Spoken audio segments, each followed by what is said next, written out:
예수의 은혜와 평강이 있을지어다. 오늘 요한복음 설교 9번째입니다. 수요일까지 같은 주제로 좀 나눠서 말씀을 전하고자 합니다. 세례 요한이 어떤 사람이냐, 우리가 세례 요한에 대해서 몇 차례 살폈죠. 세례 요한은 예수님께서 하나님이시고 예수님께서 구세주라고 하는 사실을 아는 사람이 바로 세례 요한입니다. 그런데 오늘 본문의 배경이 되는 요한복음 1장 이 상황에서 이 사실을 아는 사람은 극히 드뭅니다.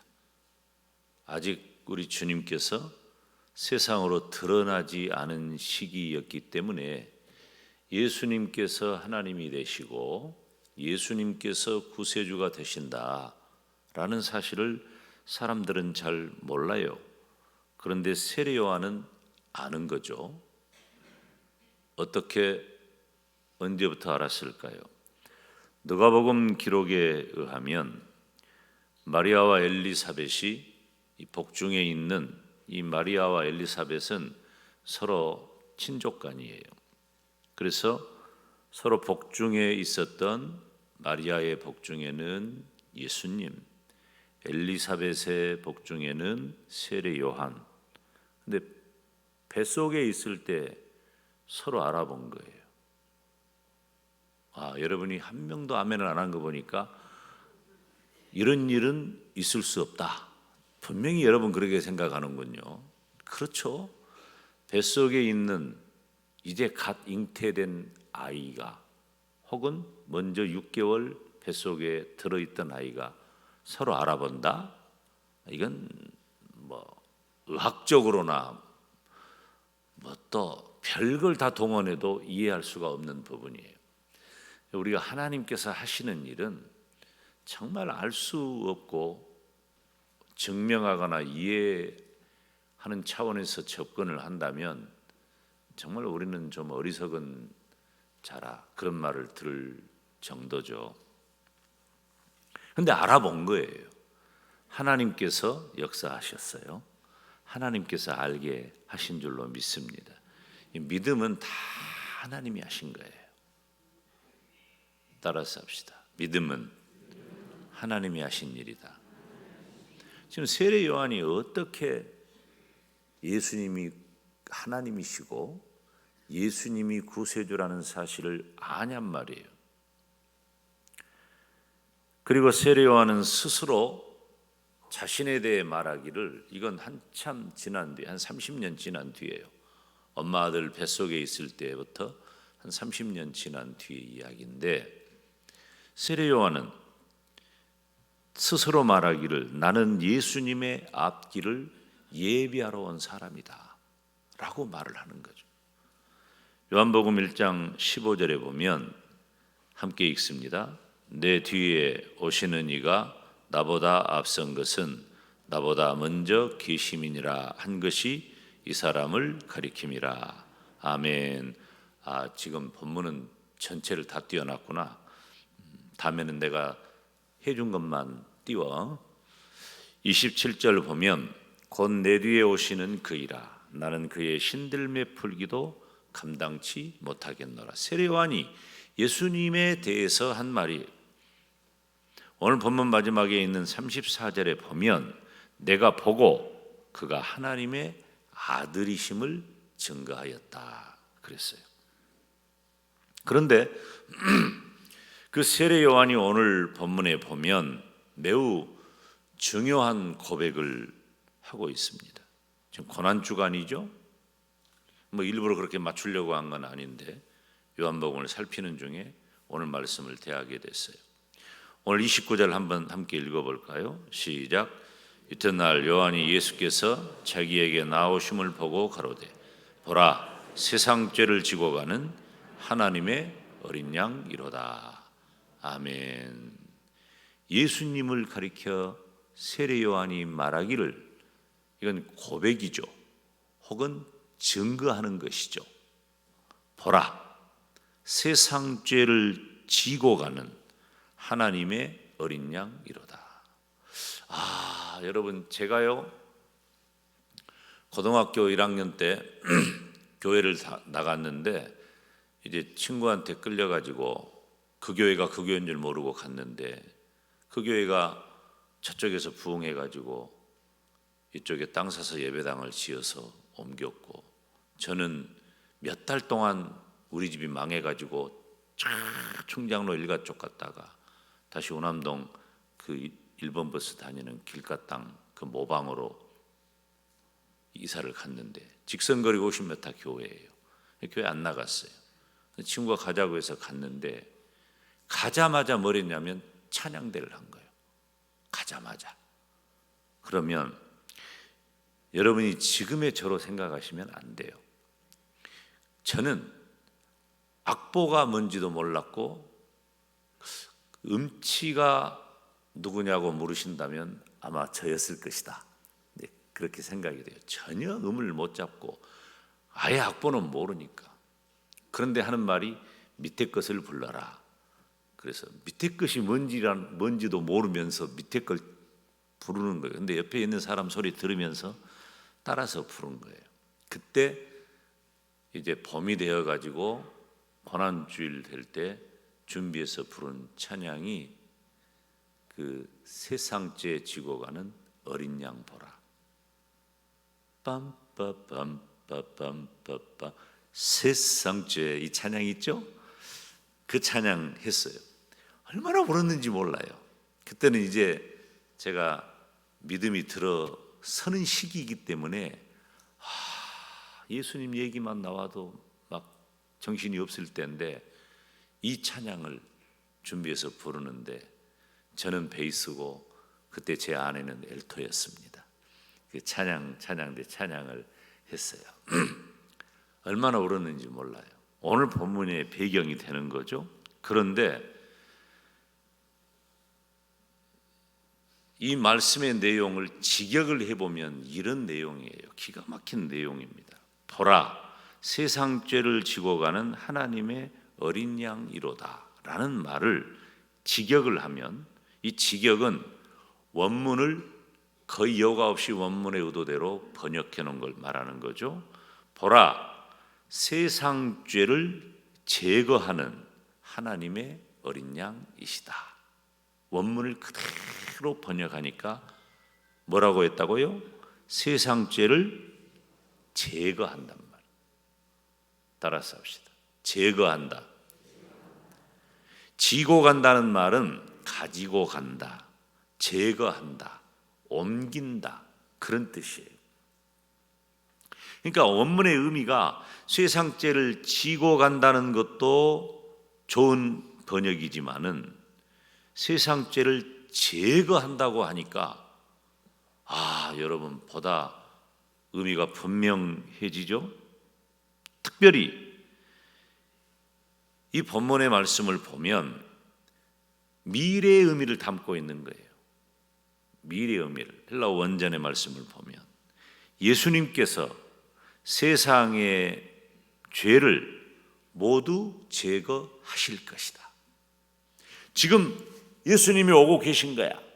근데 그 예수님을 보면서 세례 요한이 봐라, 저 예수님께서 세상의 죄를 모두 제거하실 것이다 라고 말하는 거예요. 죄를 제거하신다. 하나님의 어린 양이신 예수님께서 세상의 죄를 자기 몸으로 걸머지고 옮겨서 완전히 제거한다는 뜻이에요. 이 세상에 어떤 인류가, 이 세상에 어떤 위인이, 이 세상에 어떤 주의, 사상, 철학이 이런 말을 할 수가 있어요. 오직 하나님, 오직 예수님에게만 가능한 얘기예요. 세상의 죄를 자기 몸으로 걸머지고 옮겨서 완전히 제거하신다. 예수님이 어떤 분인가를 말해주고 예수님께서 어떤 일을 하시는지를 분명히 말해주는 것입니다. 어린 양이라고 하는 단어도 헬라어의 원전에 보면은 정권사가 붙어요. 정관사가 붙어 있어요. 정관사, 호라고 하는 이 영어의 오자에다가 위에 이렇게 컴마식으로 붙어 있는 그 호라고 하는 그 정관사가 붙어 있잖아요. 그러면은 그 말은 뭔 말이냐면은 관사, 정관사 그런 표현이 나오면은 어떤 말로 이해하시면 되냐면은 딱 그거. 그러니까 보세요. 단순한 어린 양이 아니라 이 세례요한도 고백하기를 하나님의 어린 양, 하나님의 그 어린 양, 그 어린 양, 딱 그것이라 그랬잖아요. 그러니까 예수님은 세상 죄를 지고 가는 하나님의 그 어린 양, 예수님은 세상 죄를 지고 가는 유일한 어린 양이라는 의미인 거예요. 왜 세례요한이 이런 표현을 썼을까요? 그때 당시는 성전 제사가 시행되던 때예요. 성전 제사에서 많은 사람들이 제사에는 뭐가 필요해요? 제물이 필요해요. 제물로 드려야 제사지. 제물로 드리는데 소도 드리고 양도 드리고 비둘기도 드리고 다 자기 형편에 맞춰서 드려요. 특히 양을 많이 드렸어. 그런데 지금 이 유월절이라고 하는 이스라엘 백성들만의 매우 고유하고 독특한 절기에는 유월절 어린 양을 희생해서 드렸어요. 그러니까 예수님께서는 하나님께서 세상의 죄를 담당시키셔서, 오늘 설교의 중요한 부분은 바로 이겁니다. 하나님께서 세상의 죄를 담당시키셔서 세상이 구원을 얻도록 하기 위해 예비하신 특별한 어린 양, 그 어린 양, 유일한 어린 양이. 그래서 세례요한은 이 표현을 통해서 예수님이 우리의 모든 죄를 사하실 분이고 오직 예수님만이 우리의 죄를 제거하실 유일한 분이라고 하는 사실을 증거하는 겁니다. 언어적 이해가 이렇게 중요한 것입니다. 예수님의 생애는 어떤 사역이었을까요? 예수님의 생애는 속죄하시는 사역의 연속이에요. 예수님은 우리의 모든 죄, 나의 모든 죄를 다 제거하셨다 그랬잖아요. 죄를 제거한단 말이 무슨 말이에요? 죄를 제거한단 말이 죄를 속량한다는 거예요. 속죄한다는 거예요. 죄에 대한 대가를 지불하신다는 겁니다. 예수님께서 이 땅에서 행하신 일, 말씀을 전할 때도, 병든 자를 고치실 때도, 기적을 행할 때도 예수님의 가장 중요한 관심은 언제나 속죄와 구원에 있어요. 언제나 속죄와 구원에 관심을 두신 구속의 생애가 바로 예수님의 생애였습니다. 문둥병을 고쳐주신 사건이 나오죠. 누가복음 17장 9절 말씀을 보면 함께 읽습니다. 그에게 이르시되 일어나 가라. 문둥병을 고쳐줬는데 그 문둥병을 고쳐주신 사건을 통해서 내 믿음이 너를 구원하였다. 10사람의 문둥이가 있어요.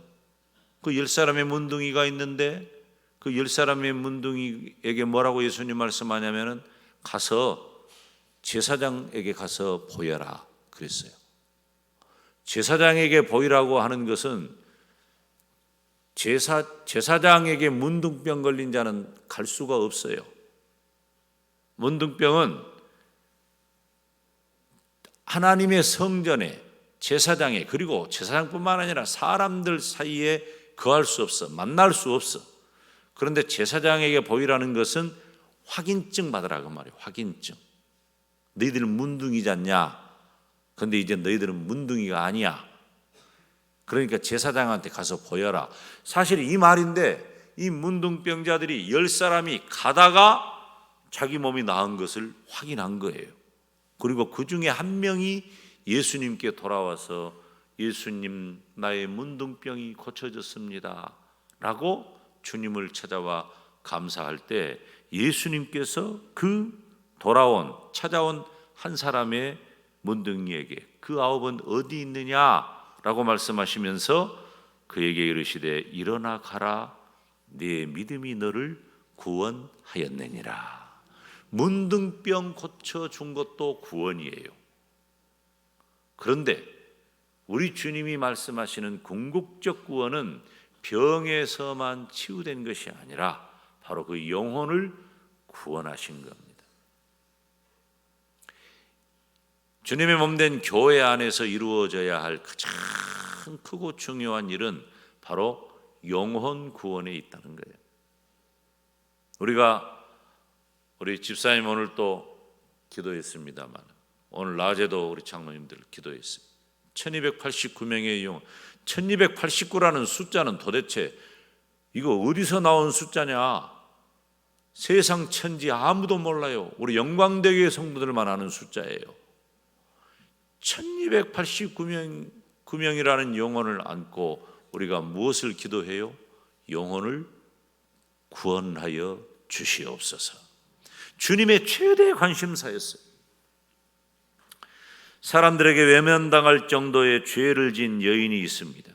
그런데 우리 주님께서는 누가복음 7장 48절에 이에 여자에게 이르시되 내 죄 사함을 얻었느니라 말씀하셔요. 이 여인은 예수님이 이 여인을 만나시고 이 여인이 옥합을 깨뜨려 주님 발 앞에 붓고 그 예수님께서 이 여인을 만나 주니까 바리새인들이 질시하는 거예요. 죄인들과의 교류를 금하는 거죠. 특히 여자. 그런데 주님께서는 이 여자에게 이르시되 네 죄 사함을 얻었느니라 말씀하시는 거예요. 지금 세상 죄를 지고 가는 하나님의 어린 양이라고 하는 예수님이 어떤 분이고 어떤 일을 했느냐라고 하는 것을 말씀드리는 겁니다. 마가복음 10장 52절에 보면 예수님께서 소경 바디메오를 고치시는 장면이 나와요.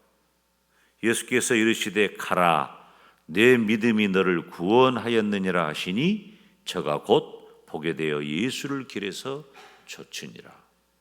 그러니까 이 바디메오는 날 때부터 소경된 자예요. 예수님이 지나간다는 얘기를 들었어요. 다윗의 자손 예수여 나를 불쌍히 여기소서. 사람들이 너 좀 조용히 해.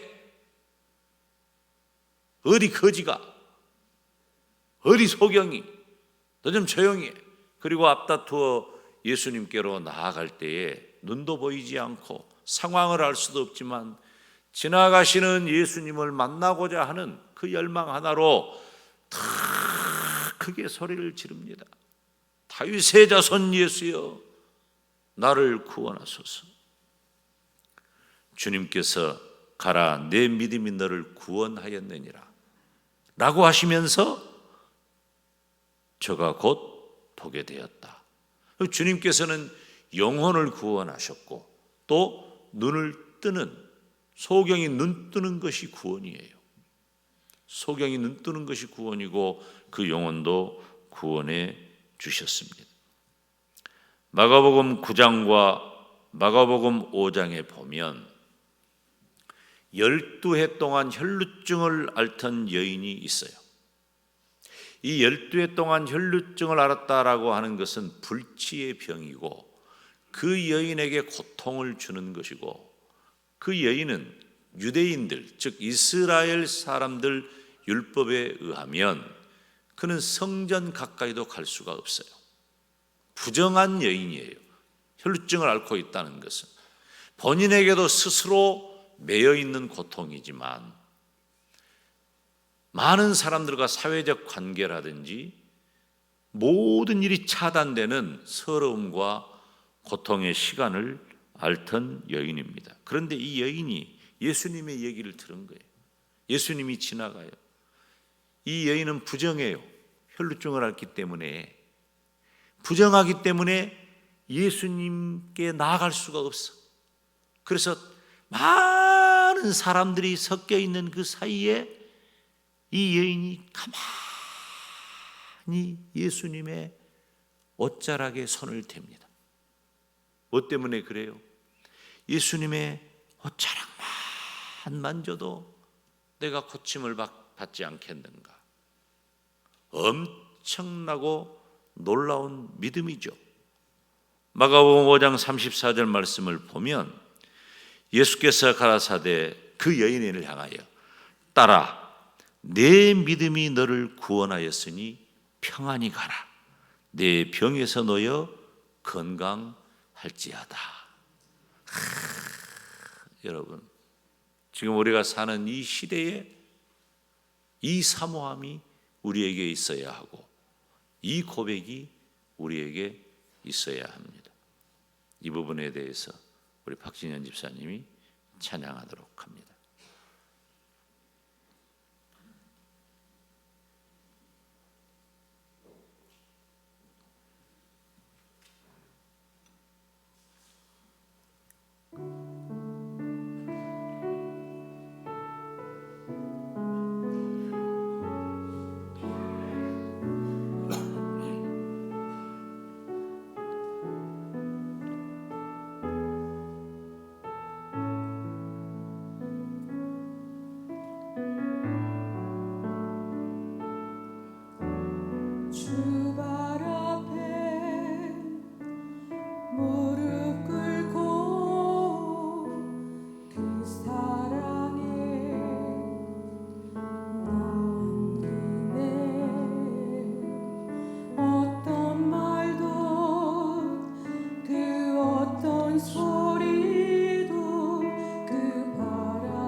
주의 두 발을 씻기며 주님 그 발에 입 맞추며 나의 왕 안을 놓으리.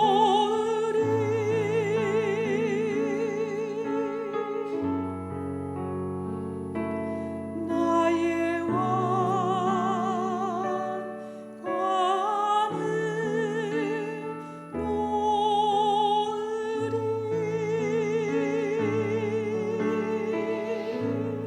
아멘.